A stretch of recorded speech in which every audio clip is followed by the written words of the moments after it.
Well, there's disappointing economic news for people struggling with higher costs for basic needs like food and housing.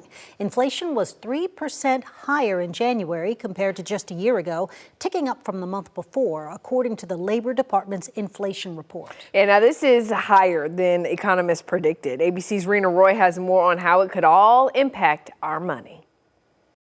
An unexpected inflation report out Wednesday shows inflation was up 3% in January from last year, higher than economists expected.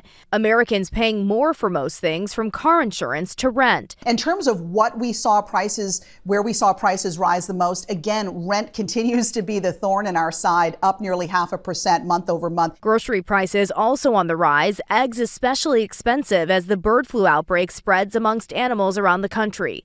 Prices for eggs now more than 50% higher than last year. The average for a dozen, almost $5. These inflation numbers moving further from the Federal Reserve's target of 2%, signaling a pause on interest rate cuts. Last year, inflation was 2.6%. So great progress, but we're not quite there yet. So we want to keep policy restrictive for now. President Trump, who promised to bring prices down starting on day one of his presidency, responding to the report on social media, posting only, quote, Biden inflation up. Trump has announced a number of tariffs which economists say could push prices even higher, including tariffs on steel and aluminum. That could mean more money for things like cars and appliances. Rena Roy, ABC News, New York.